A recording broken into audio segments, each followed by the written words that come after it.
Hello, I'm Abi Sutherland. I'm the information architect at TomTom. And this is something that we don't do, but I'm selling people on it. So it's a work in progress. Um, I have, I'm going to do it as a Katie Porter impression. So basically, I'm going to do it with a whiteboard because if you watch me, I couldn't get the slides working. Okay, so here we go. Here is a basic um, development process. Very, very basic here. And so you've got plan, develop, deploy. And in planning, I've got you saying that you're going to estimate and task out development. You're going to make sure you've got some time for fixes. Now, when it comes time to develop, you're going to do some pull requests. And you're going to do some bug fixes. And you think you want to do some white papers, but it turns out you're not going to have time. They go in the note box. Oh, well. Guess what's missing from this? Somebody at some point is going to see that, and they're going to panic because there's no documentation. So at the very, very end, your poor beleaguered tech writer is going to write all the things. I think we've all seen this process, or if we haven't seen this process, yeah. So I want to talk a bit about a better way to do things and try to talk, as I do, about a couple of different elements of the better way to do things. Specifically, I want to talk about the ways that you can skill people up, the ways that you can work with, this is a kind of also a sell having tech writers. I'm going to get into that a little bit. And I also want to talk about having a feedback loop. So here we go. Instead of estimate and task out development, we're going to make sure our estimates include the fact that we're doing documentation from the start. This looks like a no-brainer, but you'd be amazed how many people don't have brains in that definition. So, when you do your tasks, make sure that you're tasking out, including documentation tasks. So if you're doing docs as code, as we happen to be, the pull request that does the change has the documentation task on it, and the pull request cannot be merged unless the documentation task has been done. This means that pull requests include documentation. But developers don't necessarily like writing documentation. So you can either have enough tech writers, or as we have, I'm going to just take this off because I need a lot of space here. You can have the developers write the documentation, and then the tech writer reviews the documentation as part of the pull request review process, and bingo, bango, you have reviewed documentation. This works better if you've skilled your developers up in writing. There are ways to teach developers to write. There's an excellent book that I have right here. Hello, Docs for Developers. I teach course. It's around to teach people. Bug fixes still go on. Write all the things, therefore, doesn't go on as a panic. Panic is not on the board. You're not panicking, right? Okay. So this is a basic, makes things better. Your documentation is done in a reasonable time, but you still don't have your white paper. So what do you do about that? What you do about that is, if you have enough tech writers, then you also have tech writer resource that is not immediately going to be used on every single pull request, a little bit of spillover. So you add plan big documentation to your planning as separate pieces of work, but they're also prioritized and they're also part of the work. And that means that your tech writers can be doing the white papers in between doing the other bits and pieces that they need to do for reviews. And again, the documentation is deployed. We're very happy. But are we very happy? Are our customers very happy? We don't know, because there's no way to find out what's going on here.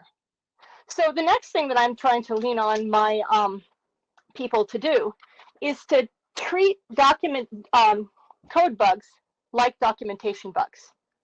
So basically, can you start collecting problems with the documentation? Actually, we do that. But then the question is, what do you do with that? And the thing that you do with that is that you plan time for fixes, not just for bug fixes, but for documentation bug fixes. And then what you get is you get a much more coherent process where you've got the planning in, so it's not panic at the last minute, but you've got a process that goes through and treats the documentation as a piece of work that is equal to and as important as the code. And so you get this entire process where you're not writing documentation right here. That's the whole point of the process. But if you need to sell this to people, you also sell it to them with, remember that white paper that was in the note? We're producing white papers now. We're producing that extra documentation because we have tech writers, which we use for pull requests, but then we use for other things as well. You can make this more fun by adding tooling. And Tibbs talked about a bunch of the tooling that you can do there, which you can use to help people write documentation, particularly the techies who don't necessarily feel comfortable with it. You can use it in some cases to automate, but it's also the same tooling that you use for statistics on your docs as well as the doc bugs. I think I may have talked too fast. I didn't check the time. How am I for time? I'm fine for time. Okay, any questions in the comments? Because that's what I wanted to talk about. I mean, it's the basic, treat your documentation as being as important as your code. And plan it ahead of time so that you don't do this. And it sounds like, oh yes, would I recommend docs templates to help devs? Yes, 100%. More than 100%, except that's mathematically impossible. It is another way to teach developers what they need to write. It's also, if you put like in the rubrics and the stage directions, the documentation links to other documentation resources like your style guide, then they've also got it smack dab right where they need it. It gives the document standards so that your readers get to learn what to expect from the documents, and then they all look similar, like you've all met each other. So the question, how much time do you plan for doc bug fixes? I'm afraid you have to be agile on this, in the sense that you won't know at first how long it takes, and it's going to take a while for people to really trust that there are documentation bugs to be fixed, and then they'll enter more. In terms of tips for motivating devs to write, it is kind of this, it's something that I do a lot of. And a lot of it is, for motivating people to write, a lot of it is giving your developers the sense that they're okay. Because a lot of developer reluctance to write, in my experience, is based on fear. They're afraid that they're going to do it wrong. Their experience with writing has mostly been, write an essay. I wrote an essay. It's wrong. Whack. Teach people the processes of writing. How do you draft? Is it okay that your first draft sucks? How do you improve these things? It really does help to tell them that it's okay to get better. You don't have to be perfect. And it's okay to basically try and tackle the fear, the emotional side, as much as you're tackling the writing side.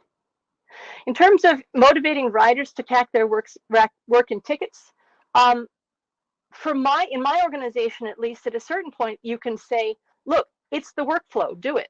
So if I'm writing something, then, well, okay, I'm a little bit of a free agent, but the writers who are involved in teams, they do write tickets for these things. If they're planned into the scrums, if you're planned into the scrum team, your work comes through in tickets. And that means your work is prioritized with tickets, which is actually an excellent thing. But in terms of over-ticketing versus under-ticketing, to bring in Michael's thing, it depends. Sometimes that happens because your writers aren't enculturated with your developers, and so they're not using the correct, they're not using the same standard of what to ticket and what not to ticket. And in many ways, the answer to that is to bring them closer to your developers. And I know there was talk about having the tech writers in the teams. That was Tomash's comment. Often there aren't enough tech writers to be in every Scrum team, but if you can have a tech writer or two for every major project, and they start to make themselves cuddly as well as visible, by which I mean when I, for instance, do pull request comments on documentation, I will often add, this is fantastic, content was great, I just polish it up a little bit, but I will also give them little teaching tips. Like, for instance, one of the common mistakes that I see in a lot of non-native speakers is that they'll say that it's like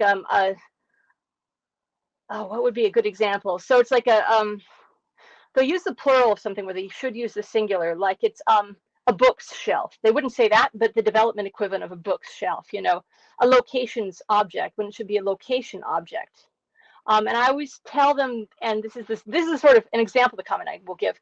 I always tell them that no matter how many apples go into an apple pie, it's still an apple pie. And in the same way, it's a bookshelf. All of these things, and I'm getting too deep in an example, but basically it's all about being approachable, being friendly, reminding the developers that they do know stuff and you really appreciate it, and then they will let you help. I haven't really ever had to invite myself to Scrum events or teams or like that, mostly because as soon as I say I can help improve your writing, everybody starts going, "Hi, we like you." There's generally a need and a desire for help in writing, so I've never found that it's a problem to get people to pay attention to me. But that could be me.